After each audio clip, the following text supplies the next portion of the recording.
What is up, everybody? Welcome to Pub Sports Radio and welcome to the DraftKings Picks and Prediction Show. This week, we are breaking down a Noche UFC. We got Valentina Shevchenko going against Alexa Grasso, too. We have an 11-fight card, 11-fight banger. I'm looking forward to pretty much every single fight on the card, top to bottom. I'll be honest, this is probably one of the toughest, if not the toughest DraftKings cards, at least for me, just because there's a ton of massive favorites. There's a ton of favorites that are expected to come through. So in terms of finding a lot of value, a lot of underdogs, there's not really a ton sticking out, but should be a fun card nonetheless. We'll kick it to our Uncle Weezy first. Weezy, what is up? Are you looking forward to Noche UFC? I am. I'm really looking forward to this one. I'm looking forward to the debut of Josephine Knutson here. I'm looking forward to the UFC debut of Charlie the Cannibal Campbell. Cháirez versus Lacerda is going to be an absolute banger. Roman Kopylov versus Fremd should be fun. I've got some bets whether Godinez is going to wrestle. There's a lot of things that are going to be fun, and then the main card's really fun too. So really looking forward to this card. What are you pouring yourself there, you dude? You have a chip bag you could crinkle up? I have a Celsius. Monk, how you doing? You looking forward to some UFC Noche? I am. UFC 293 was pretty stellar for me in almost every single way. Oh yeah, it was. Not to bury the lead, but the Pleasure Man goes down 2 minutes, man. Jesus, this guy was a favorite. Anyways, that's another podcast. I am looking forward to this card for sure. Like one of you guys said, it is extremely difficult to build DraftKings lineups. I hate almost every single underdog, and every single favorite is minus 1,450. So let's try to break some fights down for you and see who we should play this week. Yeah, I can't wait to talk with you guys. We got Gordo in the building. Are you looking forward to Noche UFC, and what are your thoughts on the slate? Yeah, it's definitely one that's going to be a bit interesting. Like Monk mentioned, it's a tough one salary-wise. There's a lot of chalky favorites, and I'm excited to dive into it with you guys. Since we last talked, the world's been turned upside down. Sean Strickland's the UFC champion. The Bills are out there choking to Zach Wilson, and the Pleasure Man's only lasting 2 minutes. So it is an interesting world we're living in right now, and I'm excited to hear these fight breakdowns from you guys. Yep, same here. Before we get into it, everybody, if you guys can please leave a like on the video, subscribe here to Pub Sports Radio. It is always much, much appreciated. We go live every Wednesday, 9 o'clock Eastern time to talk some DraftKings. Do you want to shout out the chat before we get started? We got Olajuwon in here. We got Daniel Covert. We got Dixon Sider. We have Jacqueline as well. EQ, what is up, everybody? Be sure to smash the like button. Dixon, I see your question there. As always, as you know, we'll get to all the questions at the end. I will star it so we have it for later there. All right, so let's get into it, guys. We're going to start, as always, with the fights to target, which, this pretty much this whole card is one you can target, but we'll kick it to Uncle Weezy. What is your favorite fight to target on this card? Yeah, I left the most obvious one out there for you guys. I'm going to tell you that Holland Maddalena should be a really good fight to target. This is not only the fight to target, it's the fight to watch. It's the most exciting fight on the card. It's the second closest betting line of the week, too, which means both fighters are going to be very affordable. Holland scoring 3.18 DraftKings points per minute. Della Maddalena scoring 5.78 DraftKings points per minute. Both dudes are finishers. Whoever wins should score a pile of points because someone promises to get served in this one. Yep, I like it. That is one of my 4 that I wrote down. Gordo, what is your favorite fight to target this week? Yeah, there's a bunch to mention, but we'll be talking about that Holland Della Maddalena one for sure. I think we got different takes on that one. But my fight to target, like you said, a bunch to choose from. I'll take the easy one or one of the easy ones. And let's just talk about the main event here. It's going to be the first time where we have someone like Valentina Shevchenko below 9K, and at 8.5, she is someone who is historically a fantastic DraftKings scorer. In her recent bouts where she's won, scored 114, 108, 138, 134. I could keep going because she's won so many times, but being the flyweight goat, she is someone who scores very, very well in her wins, and at 8.5K, this is the cheapest we've seen her in a long time. Flip side of things, Alexa Grasso, someone who's getting a lot of love in the betting market, and as an underdog this week, is someone who has a better chance to win than the other people around her. Like we mentioned, a ton of plus 300, plus 350 underdogs. Grasso's not so much. Close line on Grasso, people like her, and a ton of volume. She herself scores very, very well, and even in a loss, has the potential to go out there and put up a good score in her own right. So very high-scoring matchup. I do think the winner of this one scores very well. I myself like me some Shevchenko, but considering it's UFC Noche, we have to look towards Alexa Grasso. Yeah, for me, I'm going to go with the Daniel Da Silva / Lacerda fight. What do they officially put him on DraftKings? What do they have his name listed as, Monk? Did they go Da Silva or Both I don't know. Lacerda? On Tapology, it's Lacerda. So They He gave went you to all Silva, four Lacerda on on draft. DraftKings, Brady. Oh, He's they did all Daniel Da five? Silva Lacerda on Perfect. DraftKings. That's They're not taking any chances. Mike That's Blood Matetha Diamond. That's hilarious. Jesus. So this guy has got 50 names on here. So Daniel Da Silva Lacerda going against Edgar Cháirez. I mean, any Lacerda fight is one you have to absolutely target. This fight is anywhere from minus 500, 600, or 700 to end inside the distance here. You know, Lacerda's the definition of a killer be killed fighter. Reminds me of a lot of like Liang Na. He's going to go out there, give you 3 good minutes, and then he's going to, quit, gas out, look for the door. This guy's never seen the over 2.5 round mark in his entire career. Edgar Cháirez, he's dangerous in his own right, has some power on the feet, a very slick submission game. I think these guys are going to go at it, and I think somebody gets finished before this 3rd round starts. So very, very good fight to target there, a fight where I think somebody's getting served. Monk, what is your favorite fight to target for this week? Yeah, we talked about before the show how many fights we like for GPPs. I prefer the fighters, as both sides of the fights generally aren't very intriguing to me. But so I'll just echo what you said here. It's the Cháirez Lacerda fight. Lacerda with as many names as UFC losses so far in the UFC. He might be the male Natalia or who is it? Estela Nunes? Is that the one who puts everybody on the optimal lineup every single time she fights?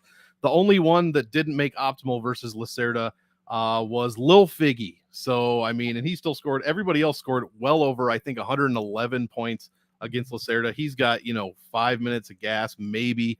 Cháirez is tough as hell. Hung with Tyra for as long as he could. Now he's taking a huge step down. So, yeah, I like Cháirez here. But if Lacerda does pull something off, it'd probably be a sub. Cháirez has been subbed twice. But I would really be surprised if that happened. Lacerda probably going to put himself in some sort of guillotine, I would imagine. So give me both sides a little bit for the volatility here. Cháirez, Lacerda. Yep, I like it. Let's move on to the fight to fade. Yeah, kind of tough to find a fight you want to like outright fade, especially on only 11 fight slate here. But we'll start with you, Monk. Monk, which fight are you going to be fading this week? Yeah, usually I try to give you 4 options. I could only come up with 2, and I really only like one of them, so I'll give you that. Cortez Jasudavicius here. Both women love going to decision. In fact, I believe that's all they've done in the UFC up until this point. Both women average about 80 to 85 points per win. Yeah, I'm just going to probably play this fade. There's so many other fighters I'd like to get to here. Cortez has a huge layoff as well.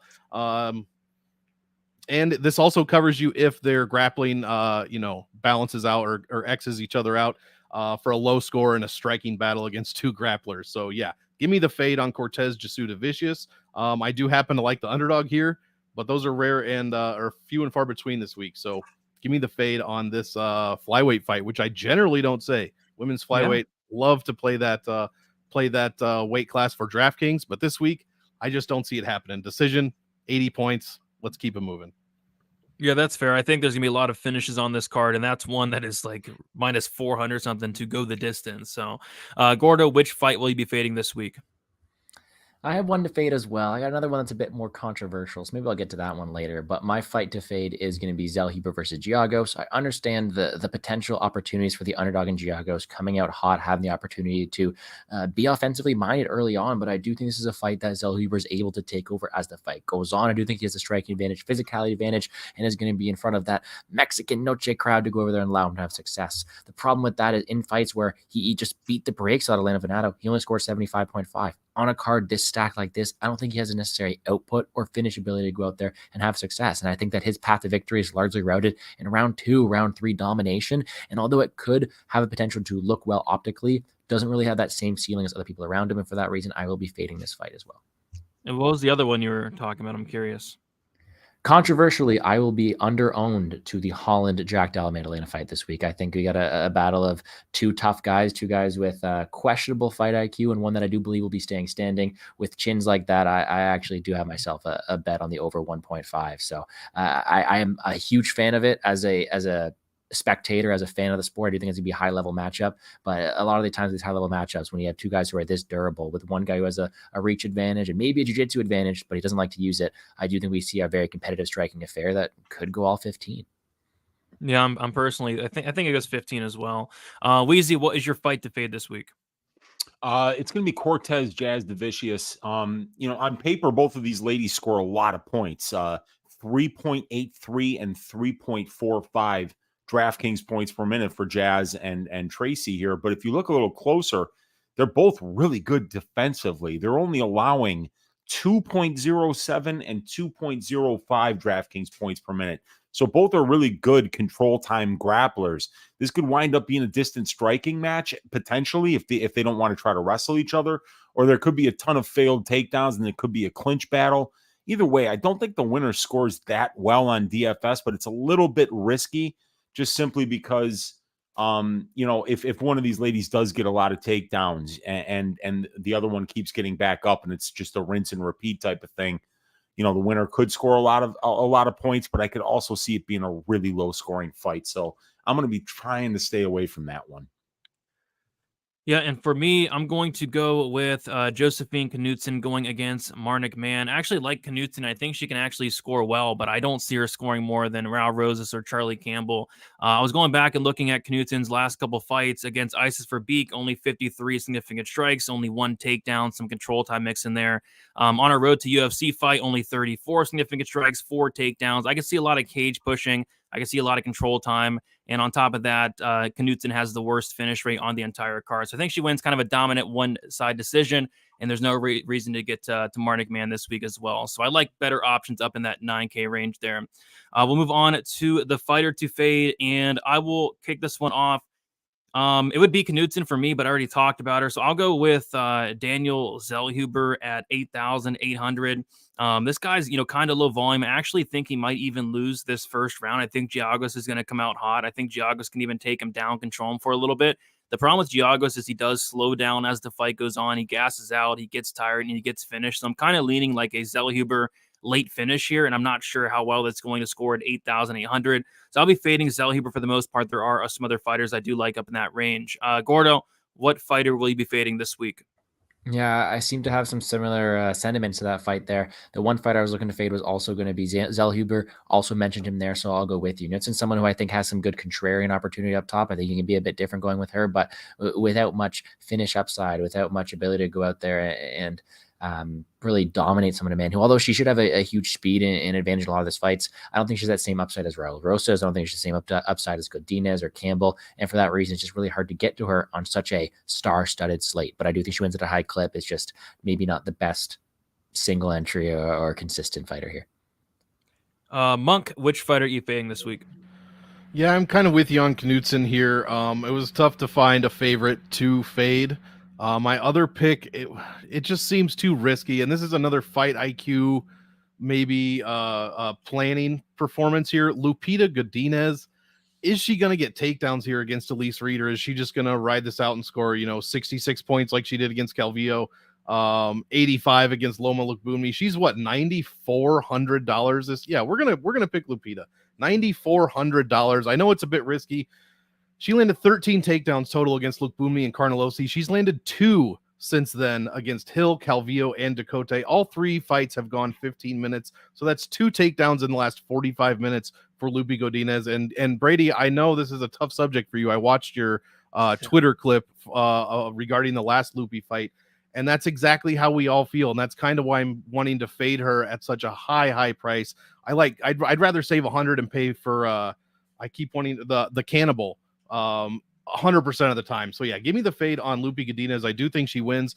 Will she work that ground game you need her to pay off that 9,400? And I just don't think it's going to happen. Yeah, that'll be a glorious fade if she does not wrestle for sure. Weezy, which fighter are you fading this week? I was going to give you guys Lupita Godinez because of what Monk was talking about. 2 of 8 on takedown attempts in her last 3 fights, and she's accrued less than 1 minute of control time in those 3 fights. And you go back before that, and it's something like 25 of 53 on her takedown attempts in the previous 5 fights. So we've seen a complete shift in how Lupita Godinez fights. And if she doesn't wrestle here, Jesus, 9,400 is completely insane if she's just going to sit there and box, go a full 15 minutes and put up 72 points or something.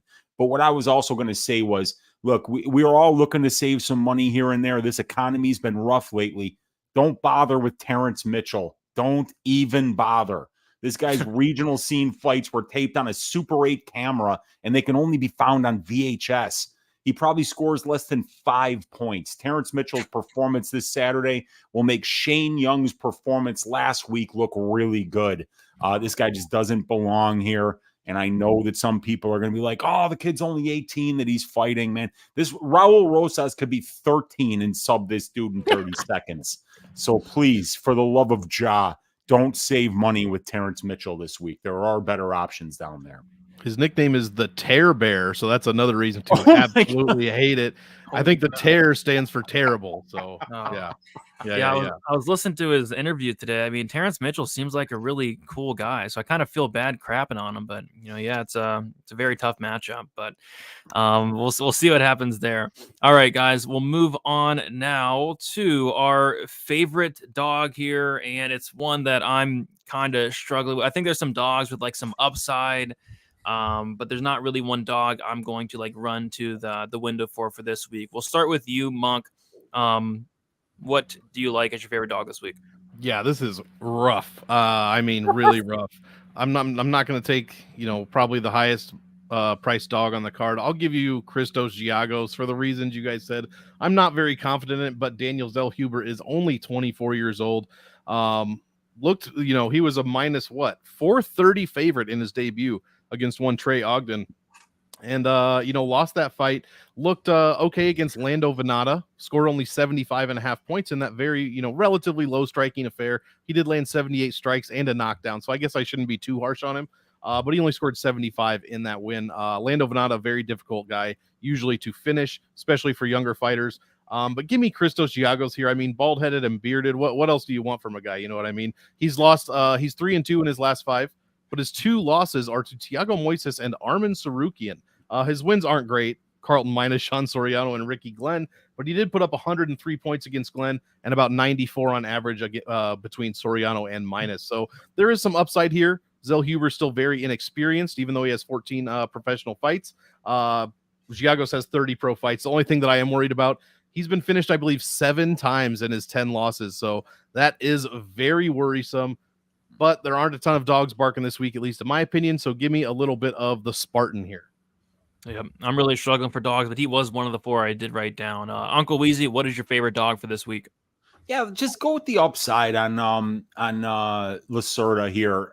Only 7,500. Dude's got 100% finish rate, and even though he's lost all 4 of his UFC fights, you could tell that this guy is extremely dangerous in round number 1. If he gets a win, he's going to finish early. So he comes out blasting like Yosemite Sam. If he probably wins, he gets a finish or several takedowns because Cháirez's takedown defense is trash, and he might jump guillotine 3-4 times in this fight.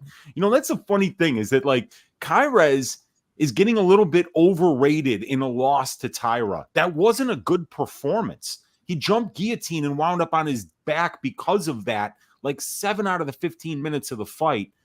Just surviving with a really good fighter isn't a reason to take them next time around. And dude, he's like a minus 240 favorite right now against Lacerda. And, Cháirez is pretty good. He's got great conditioning. He's got very good durability. He's never been finished by knockout in his career. So you can kind of count on him to be there for a while and maybe weather that early storm from Lacerda. But, if Lacerda gets takedowns here and stays on top, he could actually pile up some points. So, but he's always got that finish upside. The dude he's just throwing spinning hook kicks and jump knees. And if something lands, you're probably going down. So why not try some upside with Lacerda, especially for GPP lineups where you're looking for upside? This is a pretty cheap price at 7,500.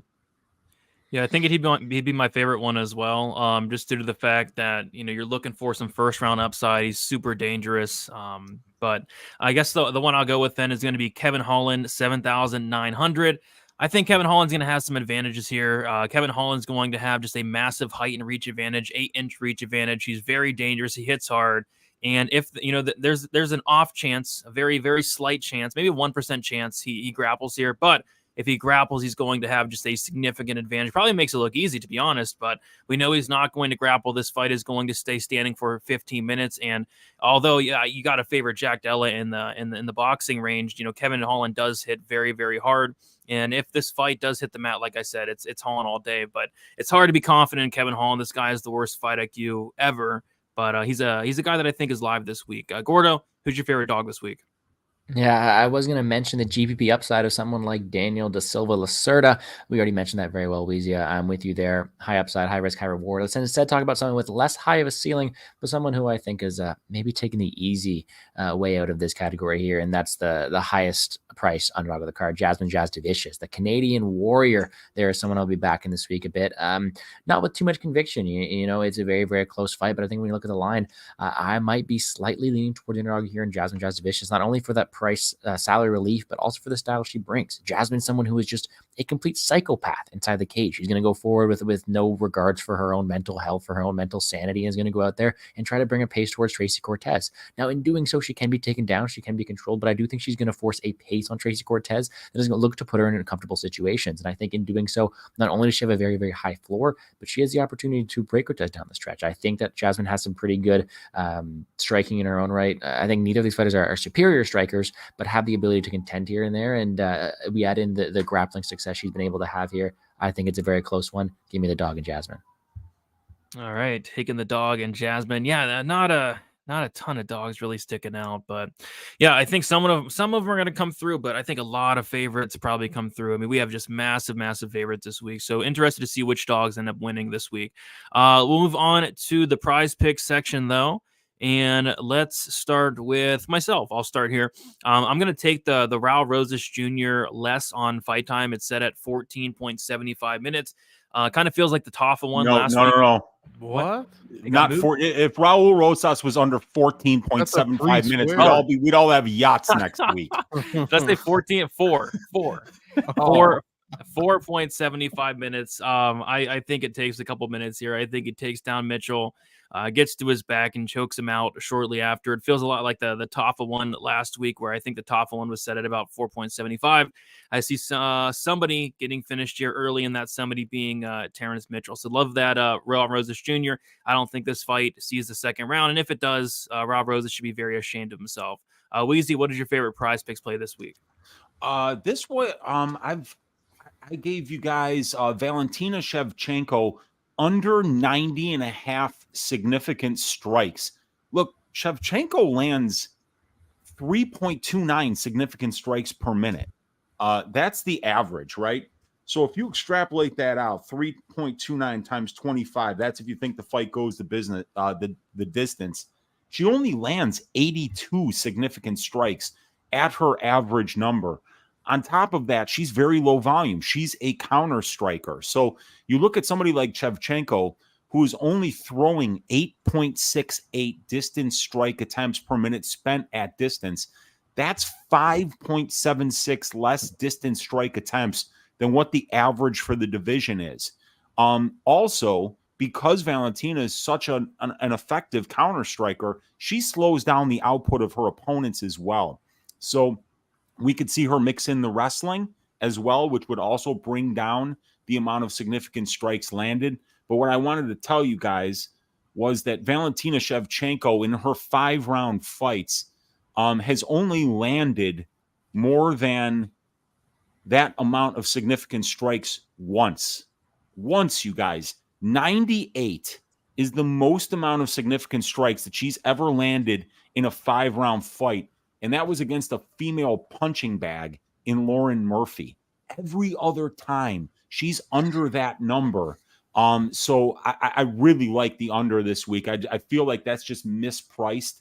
And then when you look at the averages, how many winning fighters get over 90.5 significant strikes in a 5-round female fight, it's less than 50%. So I really think the data and the past performances of the fighters and the benchmarks all lead us to the under on that number. Yeah, I actually like that as well. I'm actually shocked to see that Valentina had 87 strikes against Grasso there in her last fight. It didn't feel like she landed anywhere near 87, but yeah, I do lean the under as well. Monk, what do you like for prize picks this week? Yeah, she scored 80 DraftKings points or something like that in that loss. Man, this one is a bit difficult. I'm gonna get risky. I think I'm gonna go Edgar Cháirez over 105.5 fantasy points here.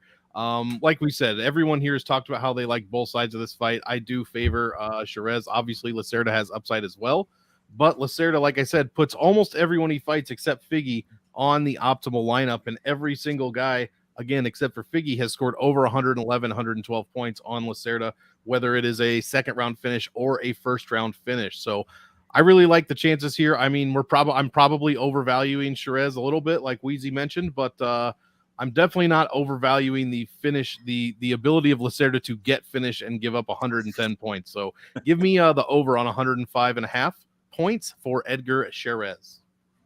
All right, and last but not least, Gordo, what do you like for prize picks this week? Yeah, I myself might be getting a bit risky here as well. I've kind of already alluded to my play. I kind of already gave it out already, and it's not the most exciting thing. It's actually going to leave you kind of clenched during this one. But let's give me the over 10 minutes fight time in the Holland JDM fight. Again, both these guys have a ton of power. Both these guys is going to be a risky one, but they have shown nothing but really good durability in the course of their career. And I do think we have ourselves a very fun matchup ahead. If we have the ability for Holland to go out there and mix in some wrestling, which I don't think he does, it only makes it even easier. Either way, I do think this fight goes over 2 rounds here. I do think we see ourselves a third, and I do think that happens more than 50% of the time, which is what we're looking for. And we're just taking a over under like we are here on prize picks. So give me the over 10 minutes of fight time. Yep, sneaky, but I like that one. I'm with you on that one, Gordo. All right, let's keep moving on. We'll go to our favorite GPP play, and I will actually kick us off here. I'm going to go with somebody you guys have been kind of crapping on, and I'm going to go with one Loopy Godinez, 9,400, just based off the fact that if for some reason, why would she? But if for some reason she went out there and wrestled against Elise Reed, who's a white belt who has no ground game whatsoever, got finished by Loma and Sam Hughes.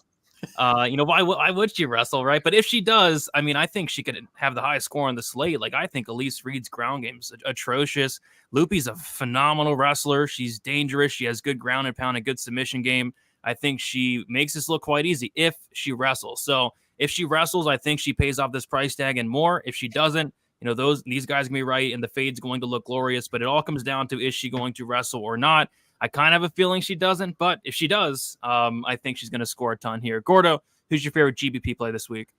There's a ton to choose from. I don't mind the shot on Godinez there. I do think she has a very high ceiling this week and has some success.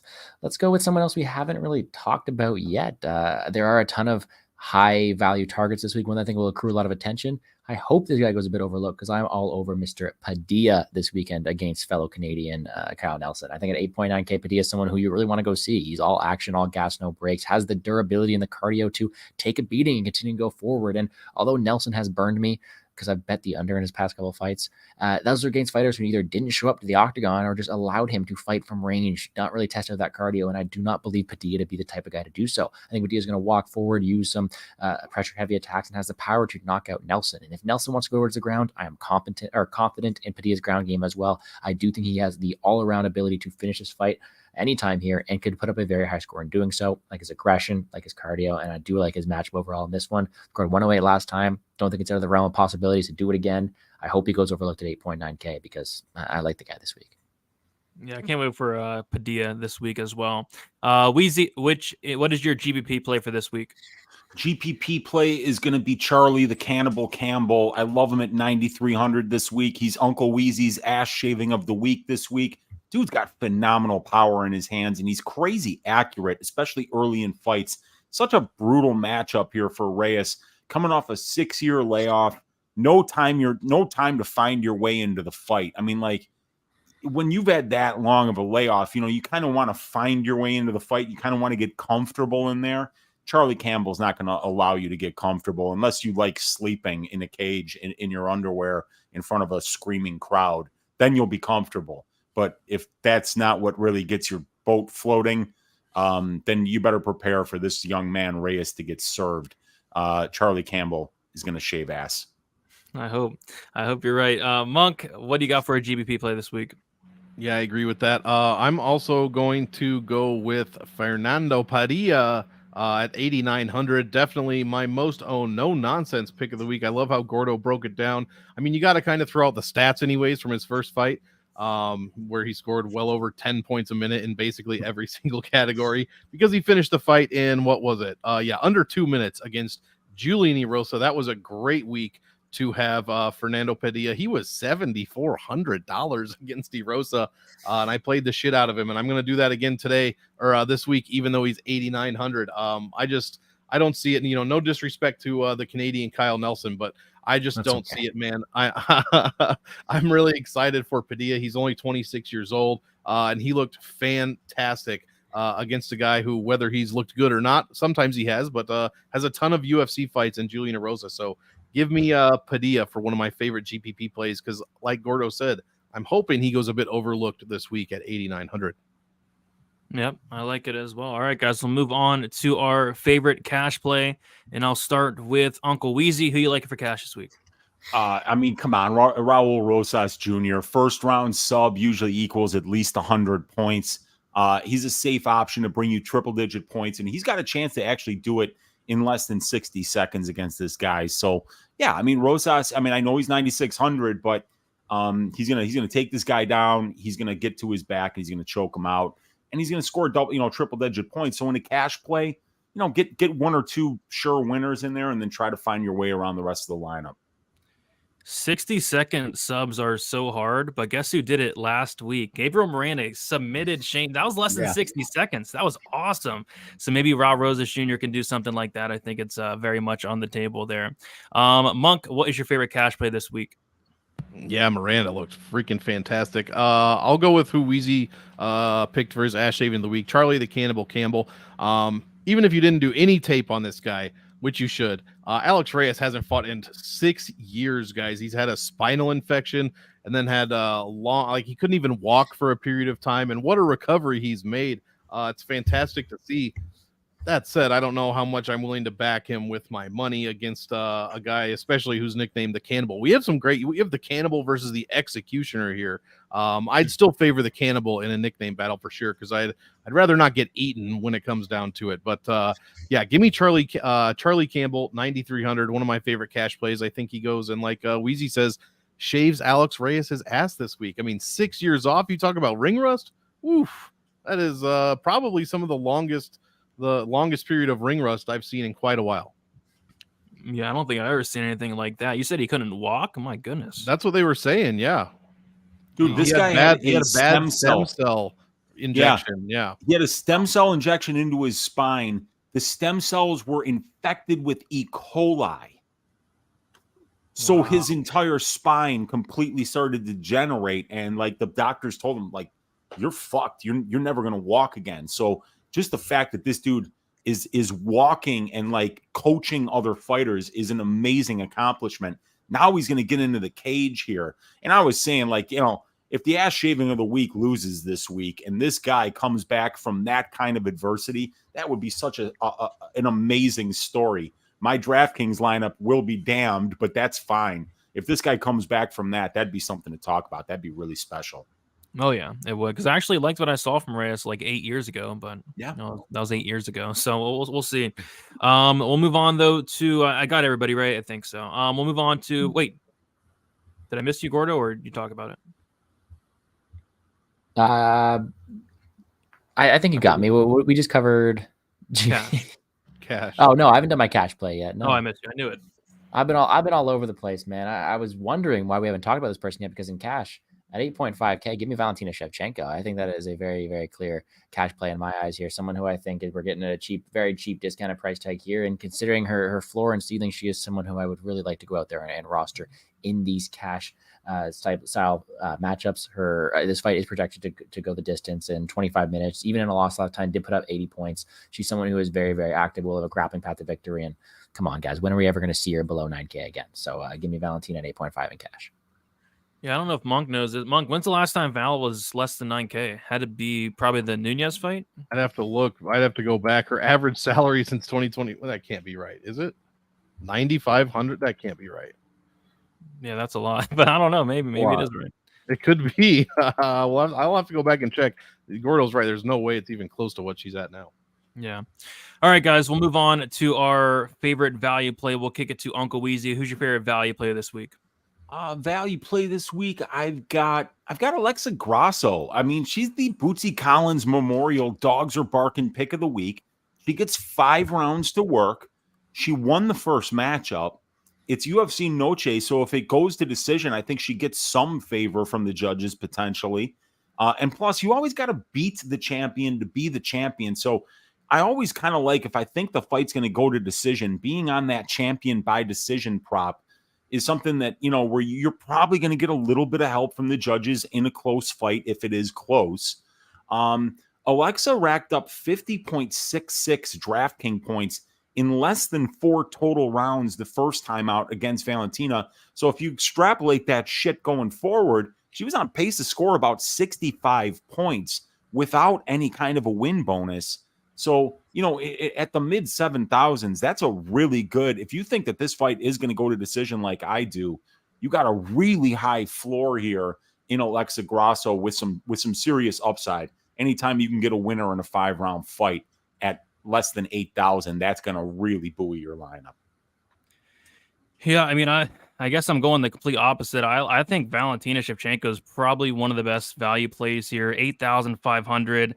We just don't see Valentina less than 9K.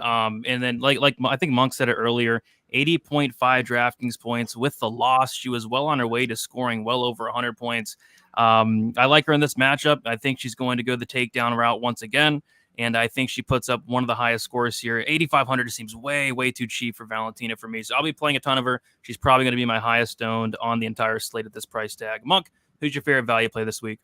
Yeah, it's 100% Valentina Shevchenko for all the reasons you just said. But I'll give you someone that we have not spoken about at all. And this is why it's going to be great. He's going to go so under-owned, and it could be a risky play according to basically everyone on Twitter and in the chat.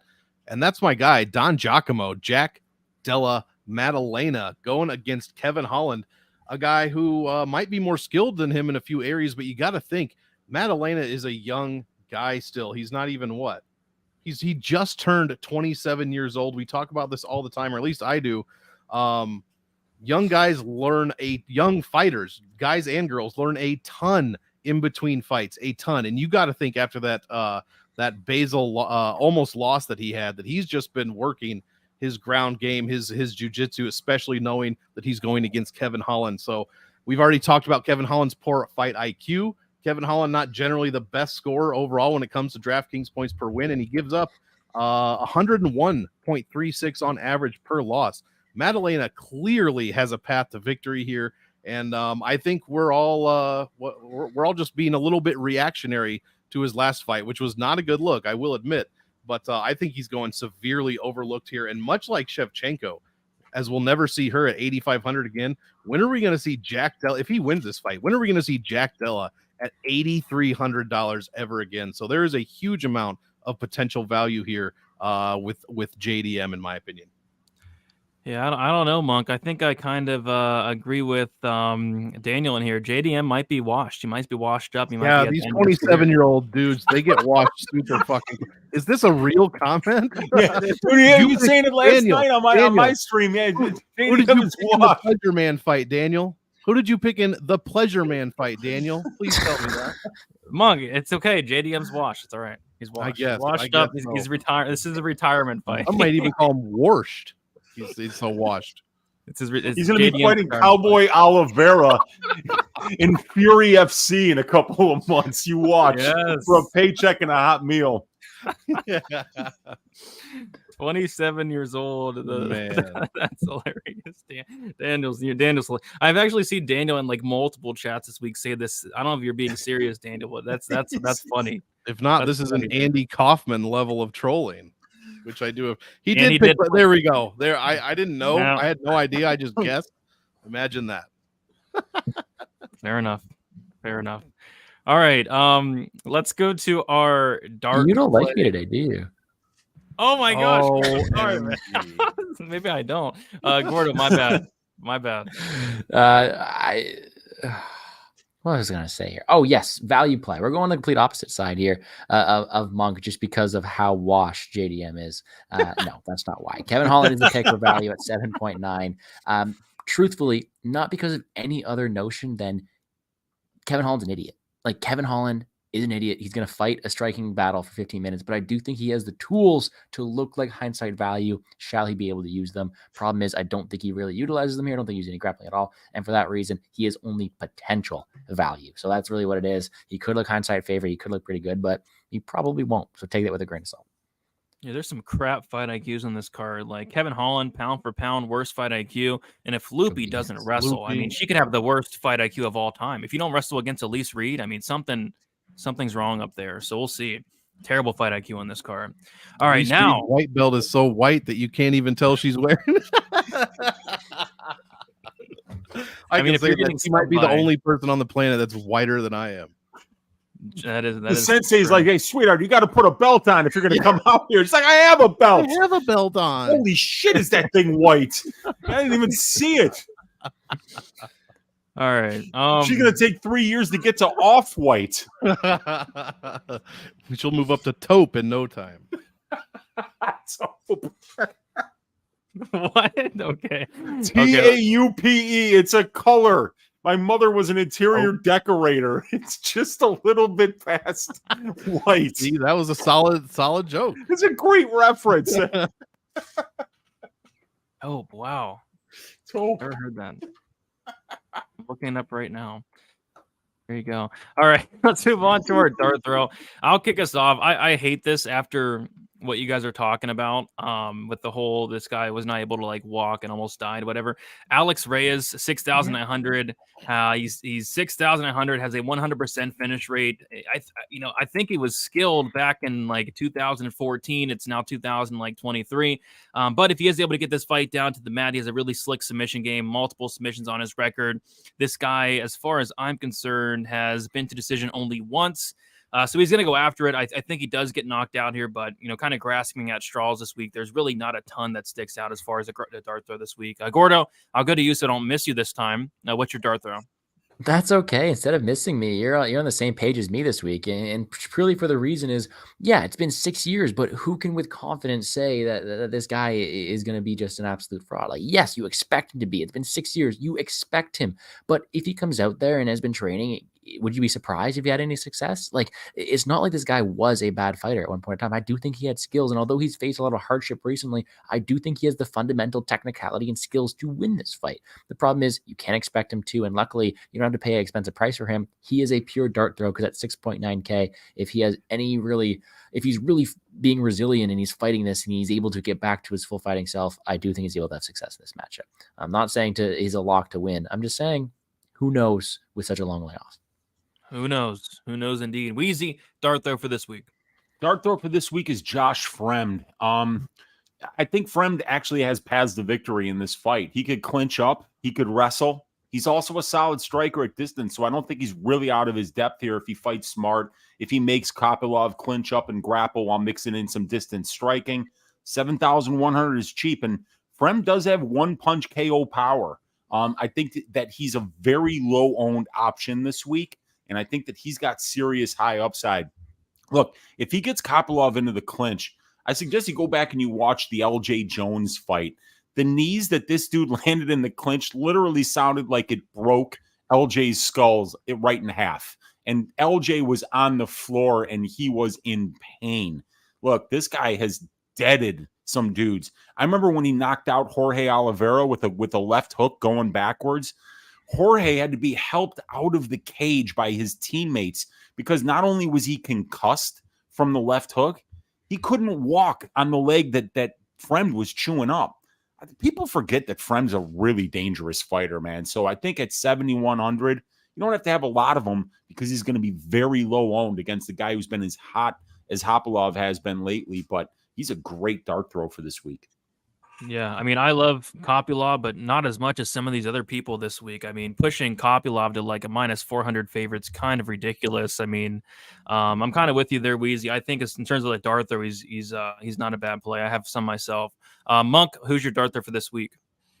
Yeah, and this is because there are no underdogs that I am confident in at all. I agree with Weezy. It's Josh Fremd, 7,100. Do I think he beats Kopylov? No, but he does have paths to victory. I think, I just like you said, I like Kopylov a lot. I like watching this guy fight. I keep wanting to call him a kid. He's 32 and a half years old almost, so can't really call him a kid anymore. But I think we're have a little bit of recency bias maybe with the head kick from Ribeiro. It was beautiful head kick. Beautiful head kick from Kopylov on Claudio Ribeiro, I should say. Yeah, he only scored 92 in that one. I just think that's why it's going up to minus 400. So he was plus 122 against Puna, minus 117 against DiCarico, plus 300 against Jurayev, and minus 140 against Roberson. So this is the widest. Oh, he was minus 200, 210 against Ribeiro. So this is widest line by far of his UFC career. So I think it's a dart throw opportunity on Josh Fremd. Again, I don't think he's going to win, but the underdogs are terrible this week. So sure, Fremd, dart throw. Yeah. Lewis disagrees. He's going to be laying the minus 400 on Roman Kopylov, and I think he cashes that ticket, but I'm just saying it's a little too wide for my liking. But we'll move on to the lineups for last week. We'll talk about the current standings. They have closed up a little bit. If you guys have any questions in the chat, be sure to type them in. We have 10 questions right now. 50% of them are Dixon Sider, and 40% of them are Daniel Covert, and then the 10% is 10% is I don't know who else, but Daniel and Dixon with a lot of questions. We will get to all of those there. But yeah, lineups for last week. Pretty good week last week. We'll start with fourth place. We had Gordo. You have Manel Kopp 91, Olberg 97, Charlie Radke 72, Miranda 121, Tuivasa 11, and McDessie 33, totaling 428.37. And a tie for second place, actually. Me and Weezy, the same exact lineup. We both had Manel Kopp 91, Olberg 97, Tafa 104. The Pleasure Man, which kind of say it because I threw it in there just to be funny, but he scored 3. Gabriel Miranda 121 and Sean Strickland 95. So yeah, if we would have went Pedro Weezy, it would have been like a monster lineup there, but we still scored 514.31. Very good lineup there. And then Monk, first place, he had Kopp 91, Olberg 97, Radke 72, Pedro 106, Miranda 121, Sean Strickland 95, scoring 584. Monk, you're probably pretty close to the optimal lineup. I think you're missing Tafa, but outside of that, everybody else performed very well. And if you recall, I switched out Radke for Tafa on Saturday morning, or Tafa for Radke. So that was a huge mistake on my part. But yeah, everything was coming up. Millhouse for Monk last week. Got this one. Got what I called the Volkov round 2 sub Ezekiel choke. I did not call Ezekiel choke. Went 11-1 on my picks. It was a great week. In fact, CM Monk picked Sean Strickland, had his percentage at 65% to beat Israel Adesanya, and I ignored it. If I would have listened, would have had a perfect card. So I'm trying to keep it rolling going into Noche UFC for sure. Heck yeah! Congrats, Monk. And the Pleasure Man lost. He did. He did. Damn it. Nice cap. He definitely did. Cherry on top. He definitely lost. Yeah, Pleasure Man 0-3. Probably done. Oh, and we found out. I said, who gave this guy his nickname? And if you had his father on your bingo sheet, then you win. His own father gave him the nickname, the Pleasure Man. I'll let you go from there. I mean, I was listening and I heard that, and I had to do like a double take, like what? And I thought I heard wrong, but apparently not. But his dad gave him the nickname, the Pleasure Man.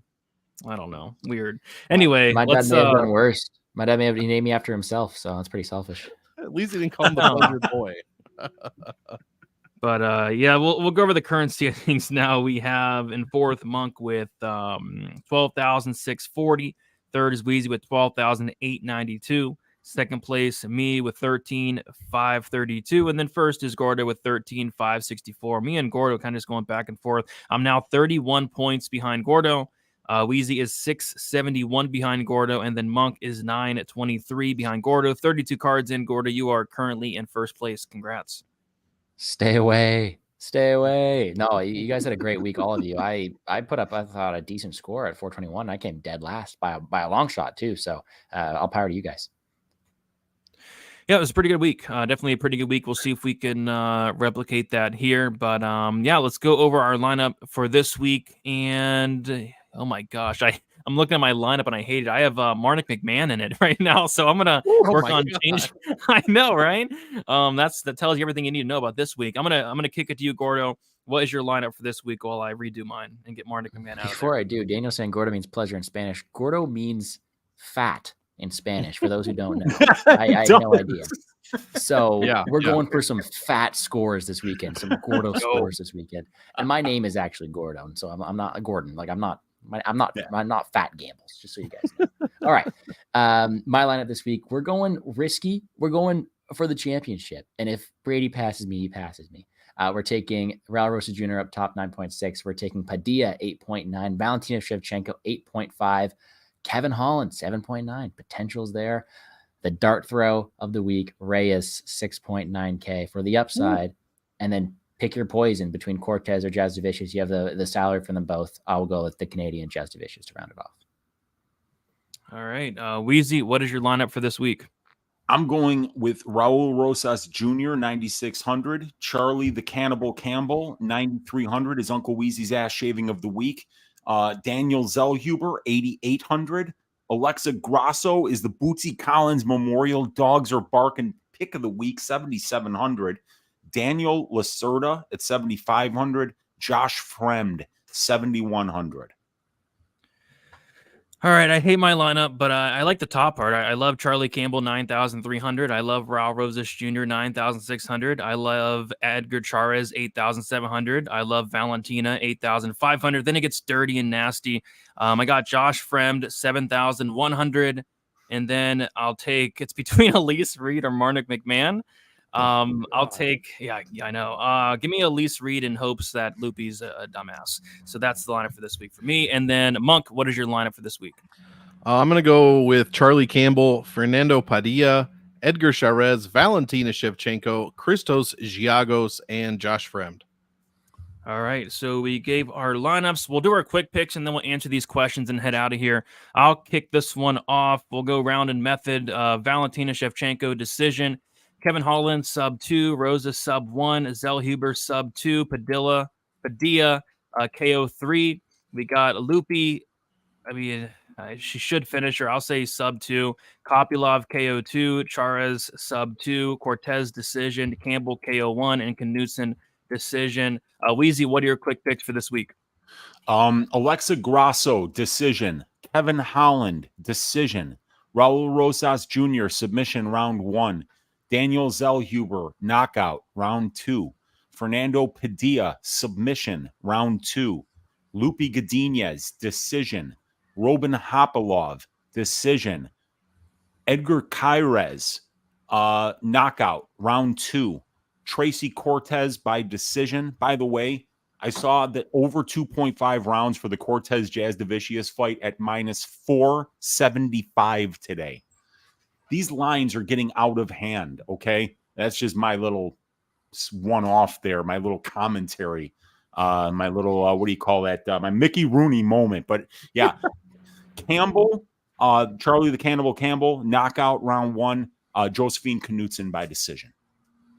Monk, what are your quick picks for this week? Yeah, we'll go Shevchenko, decision. We'll go Jack Della Maddalena. How about a round 3 sub over Kevin Holland? Why not? Wow. We'll go Rosas Jr. First round finish. We'll go Christos Giagos. How about a first round? Why not? How about a first round KO over Zellhuber? Padilla to finish Nelson. We'll go round 2 KO there. How about Godinez, decision? Kopylov by finish over Fremd. So I'm thinking, I don't know, round 3 TKO. Finish Edgar Cháirez over Lacerda. So I'm, round 1 guillotine. How about that? Tracy Cortez. No, I'm not picking that. CM Monk. Jasmine Jasudavicius by decision. Charlie Campbell, first round KO. And we'll go Josephine Knudsen. I want to say finish, but probably decision. All right. And Gordo, quick picks for this week. And before I do so, I just got to shout out. My dad is watching this show. Shout out to him. And he wants me to clarify that I'm named after his father. So I'm actually Gordo Gambles III. It's my full name. Just so there's some fun facts. He's Double G3. That's yeah. fucking. He didn't call me awesome. the pleasure man.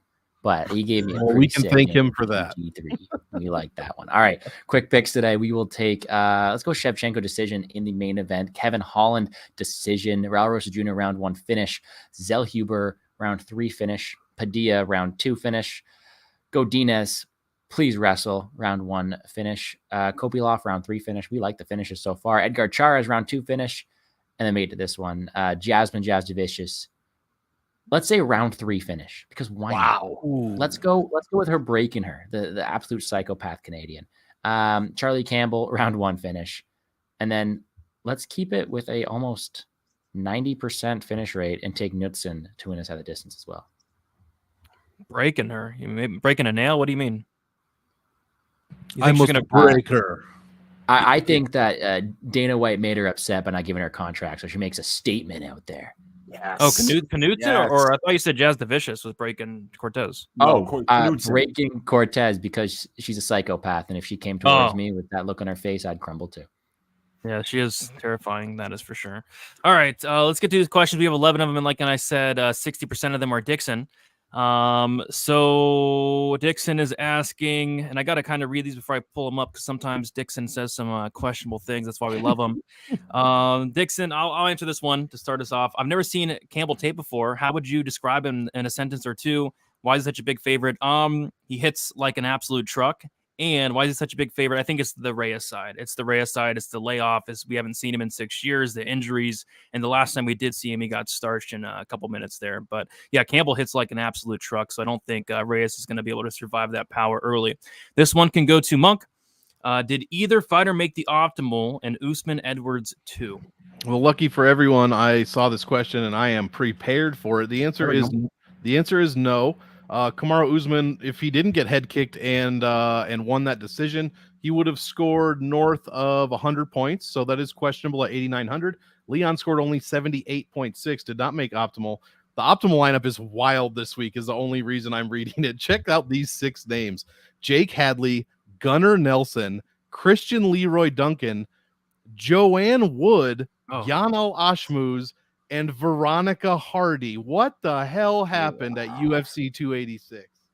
I don't know. I don't know. This one I think was for Weezy. Louis said, Fremd?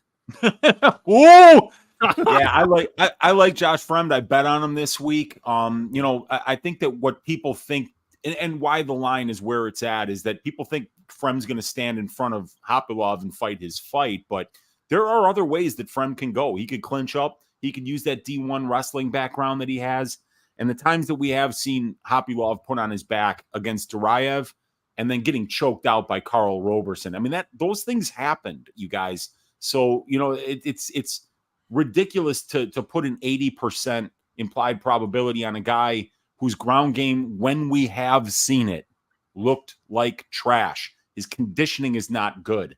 He had his hands on his... Go watch round 3 of Duraev Kopylov. Those guys almost got carried out of the cage on a stretcher in that fight. So, yeah, man, it's a long shot. You got to be prepared to look like an asshole sometimes when you're betting on plus 285 underdogs, but you only got to be right about 27% of the time to break even. So that's what it's all about. Always about the number. Absolutely. I'll answer this one real quickly. Does Libby have a full camp? Yes, she does. She was actually supposed to fight Sam Hughes originally, and then now she's taken on Elise Reed there. Kind of a big mix-up there. This one going to Gordo. Daniel saying, do you guys ever stack fights on tournaments? Is that smart or dumb? It's hard just to call it dumb, right? Because we just saw Reese McKee go out there and do that against Lusa. It has happened before on cards where no underdog wins. What you're doing, though, is you're just limiting your upside a lot of the time. You're really relying on all favorites to win. And on a card like this, it could have some probability. I find it harder for me to do it, man. Harder for me just to go out there and trust both fighters with a big score. I think it's live this week, though, with the Grasso Shevchenko stack, considering all the favorites I see winning. But I wouldn't call it dumb. It's just not something I necessarily do all the time. I think this one was for Weezy. Could Malarkey tear the bear? What does that mean? Could he beat the tear bear, Terrence Mitchell? Oh, remember the tear bear? Oh yeah, Malarkey would destroy Terrence Mitchell in probably 30 seconds or less. This one can go to Weezy as well. Any cash games options? We talked some cash. I forget what you said though, Weezy. Oh, you said Rosas, right? Yeah, I said Rosas. So that's not a lot of help. It's the highest salary guy on the lineup. But yeah, look, in these types of cards, you're going to have to find a couple of underdogs that either hit, or there's nothing wrong with stacking. If you think that all the favorites are going to cash, then the optimal lineup probably will have a stack on it. So, there's a number of different ways to go. It just depends on, whether you think any underdogs have a shot this week. Do you have a call-in show, Weezy? And apparently Daniel's dream is to talk to you. Dude, if your dream is to talk to me, man, you got to set the bar way higher in life. I mean, like, there are just so many more inspiring things that you could do with your life, Daniel. But guess what? You're in luck. Tonight, 10 o'clock Central Time, 53 minutes from right now, ladies and gentlemen, Uncle Weezy's YouTube channel, Ask Weezy. You can not call in, but you can check questions in the chat, and I will answer them live on the air 53 minutes from now. Uncle Weezy's YouTube channel. Where else would you rather be, huh? There you go. So no call in tonight for Daniel, but he can still come into the chat and ask questions, which is good enough. This one can be for either Monk or Gordo, big Jasmine fans, saying, will you all please share what song you recommend for Jasmine to walk out to Saturday night? I tweeted at her. I said, We Care a Lot by Faith No More. Absolute classic. It's a dirty job, but someone's got to do it. Get in that cage, try to get that win. It's an absolute banger. I saw Faith No More at Northern Illinois University in 1993. The opening act was Helmet. They finished with that track. Mike Patton threw his microphone into the crowd, and I caught it. And then I was raped by 3 bouncers ripping that thing out of my hands. But that was a hell of a concert. I was there live. It was a good one. And We Care a Lot by Faith No More is my choice for Jasmine Jasdavicius to walk out to.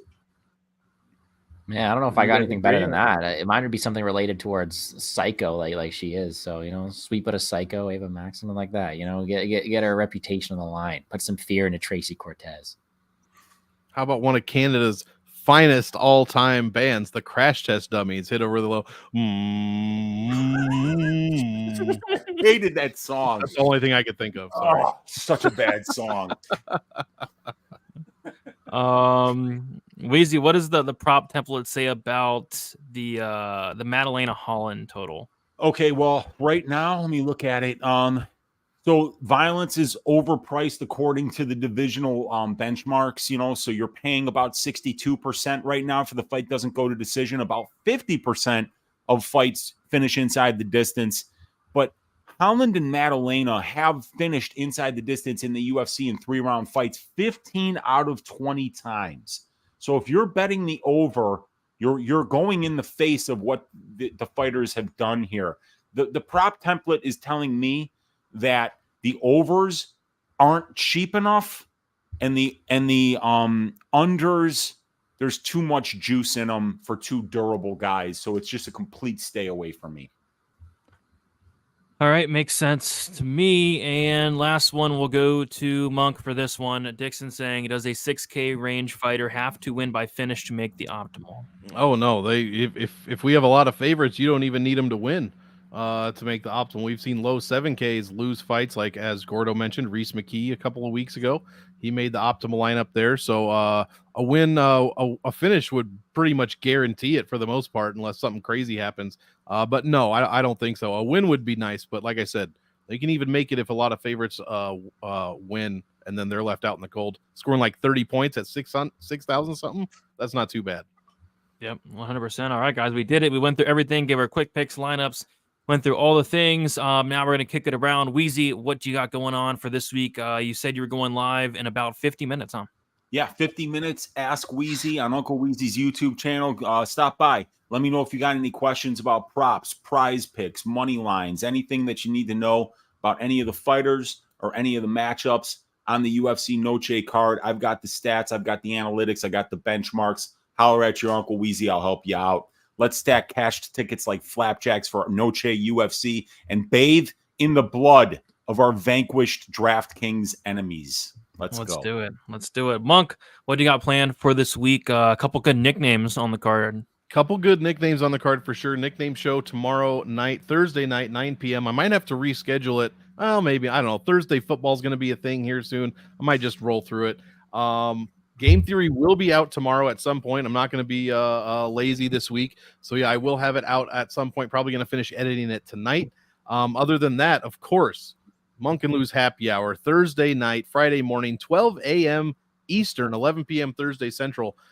We've got some interesting fights, 11 fights, and yeah, you never want to miss the Lou Bet You show. So tune in for that. Yeah, I tuned in for the Pleasure Man fight breakdown, and there wasn't a ton of arguing going on. I was kind of disappointed.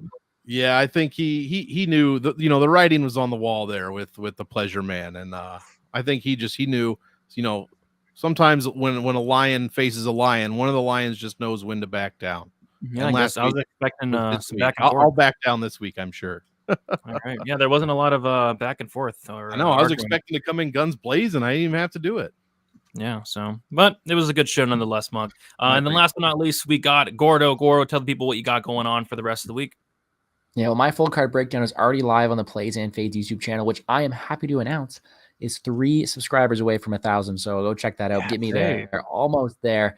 Not only do we have the full card betting and DraftKings breakdowns out every week, but I now do a best bet episode where I just go a 5-minute video, favorite prop, underdog, and parlay. And then Dana White Contender Series. 4 weeks left. We broke it down with Liam and my buddy Pierce last weekend, where we put together our, I think we're 7th consecutive green betting card in a row. So we're hoping to keep it going there to finish up Dana White Contender Series. Hope everyone enjoys the fights this week, and make sure to check me out there or on Twitter at GablesGordo. Check out everybody else's show as well, because there's a ton of good content to go around, and enjoy the fights this weekend, guys. Let's make some money. There you go. Yeah, we got 50 in here of you guys. Yeah, go subscribe to Gordo if you haven't already. Like 3 or 4 subs away from 1,000. Get him to that 1,000 goal, which is a very awesome goal to have. Congrats, Gordo. But yeah, guys, you can follow me on Twitter, DFS_numbers, Instagram, DFS by the numbers. Got a lot of content out already. Going to be going live Friday and Saturday as well. And yeah, guys, best of luck for Noche UFC. Very fun card. 11 fights. Should be an absolute banger. And we'll talk to you guys very soon. See you later.